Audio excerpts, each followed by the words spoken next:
Do indie games even exist anymore? Lately, there's been a Cambrian explosion of independent game development. I mean, if you look around, it seems like these days there's more indie games than non-indie games. But because of the huge variety of indie games, it makes me wonder what an indie game actually even is. What are indie games? Now you're probably thinking, Jamin, come on. It's pretty obvious what an indie game is. We use the term all the time. You just used it like 10 times a couple seconds ago. But when you really take a look, it's not quite so clear. So allow me for the sake of argument to reenact my internal debate for you. Well, the most obvious definition of indie games are those made by independent studios. You know, fight the power. I can do that because I'm half black. But studios like Epic, Respawn, and even Valve are technically independent of major publishers like Electronic Arts, Ubisoft, Take-Two, Activision, and so forth. I mean, Valve has over 70 million active users for Steam. That doesn't really strike me as scrappy do-it-yourself in your dad's garage indie, you know? Okay, let's limit it further. Indie games are made by small studios. Well, it's better, but small compared to what? Like your local grocery store or like Walmart? Like what scale are we using to define small? If you look at Pbs Games, who makes indie games like Super Time Force or below, they have close to 40 team members. That's not just 2 dudes in their basement. Or if you look at Telltale Games, they have over 200 people and they make games like The Walking Dead. But technically, I guess they're an indie as well. I mean, that's close, but keep trying. Okay, fine. That's a good point. So maybe being an indie game maker has more to do with the number of copies that you sell. But what about Minecraft? Isn't that the quintessential indie game, or did it stop being indie when it sold its 14 millionth copy? Oh, okay, well that's what's supposed to happen, right? Indie games are supposed to be successful. That's the whole point. I mean, what matters is that Minecraft was made on a shoestring budget. That's what makes it indie. But Journey, a beloved indie game, cost multiple millions to make and was funded by Sony. Star Citizen just raised $43 million via crowdfunding. Come on, dude. Okay, maybe it's not the cost per se, but it's about, you know, the indie spirit. It's not about complex distribution deals or making money. So that eliminates Team Meat then. They were so anxious to get on the Xbox 360 dashboard. Or Jonathan Blow, who showed off The Witness last year at Sony's E3 press conference. Okay, so really deep down, indie is about having a charming small-time aesthetic. I mean, Team Meat made Super Meat Boy in 8-bit. I think of the words of Justice Potter Stewart when I think of indie games. He said, I know it when I see it.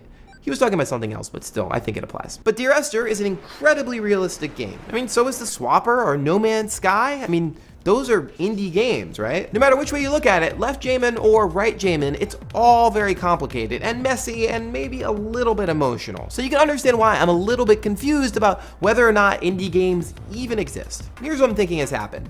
Indie games as a concept, as a medium, as a movement, and as a commercial viability have become so big that we can't really justifiably use the term indie games anymore. If you look historically, before digital distribution, making, creating, and distributing an independent game was really hard. Rogue, for example, was passed around university mainframes. Jeff Minter and his mother Hazel actually mailed out floppy disks from their house. But as games became increasingly more advanced, making an indie game that someone could actually get and then actually play became almost impossible. Expensive tools started to become required, and if you wanted to make a game for a console, then, well, that required a license, and that was expensive, and the cartridges themselves weren't exactly cheap. Some artists continued to make shareware and careware and postcardware and all other kinds of wares, but the reality was that indie game makers faced the dual threat of both the technical limitations of game making itself and the high cost of distribution. Fast forward to today, and the landscape for games has dramatically changed. I cannot understate this.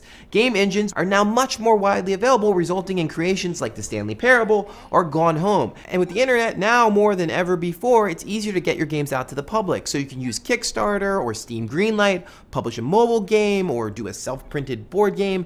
It's still not easy to make a good game, but anyone who wants to get started can. Now, I'm certainly not the first person to suggest this, but what if we just drop the whole indie thing? Papers, Please creator Lucas Pope said that labels like indie are a little redundant, and the categorization between AAA and indie is increasingly dissolving.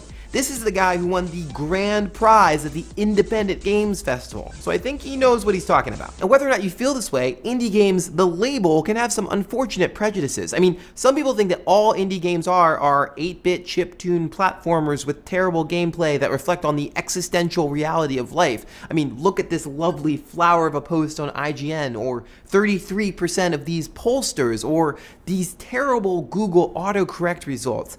This is what people think when they think indie games. And these stereotypes belie the fact that every day there's a wide variety of games that are being created of all different shapes and sizes. Some of them have big budgets, some of them have small budgets, some of them have low poly abstract graphics, others have super glossy, highly realistic graphics. And the sad truth is that many of these games would appeal to the kind of person who only plays quote unquote mainstream titles. The kind of person who says, I don't play indie games. Yes, it's nice to support designers who are taking creative risks, but at the end of the day, it's about playing great games, regardless of the source. For example, if you like Battlefield 4, then you might also like the lesser-known Natural Selection 2. If you like Donkey Kong Country for the Wii U, then you'll also get your kicks playing super hard platformer VVVVVV.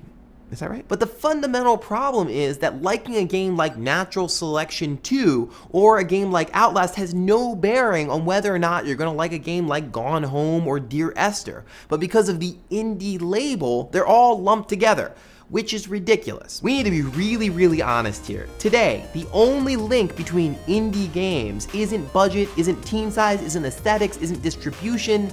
It's marketing. And yes, there will always be people making games with limited resources, and yes, it will always be hard. But as we've seen with labels, the term indie has some serious drawbacks. I mean, by grouping together game makers who really don't have very much in common, you're keeping people out who would be interested in your titles, but don't like the indie moniker or don't feel like they fit in. Raid is an art house masterpiece, nothing like your mainstream kiddie games. But you had jump on the Goombas.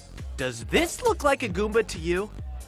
Yes. The real question facing these games is, how do we cultivate an environment where good games of any stripe ultimately are found? It's less important what we call them. So what do you think? Has the term indie outlived its usefulness? And in the spirit of creating spaces to showcase new work, if you're a game designer and you have something that you've been toiling away on, hit us up on Twitter, Facebook, YouTube, comments section, smoke signal, whatever you have lying around. If we get enough good entries of things that you all have been working on, we'll try and find a way to feature them on the show. I'm really excited to see what you all have been doing in your spare time. In the meantime, hash it out in the comments, and if you like what you saw, please subscribe. I'll see you next week.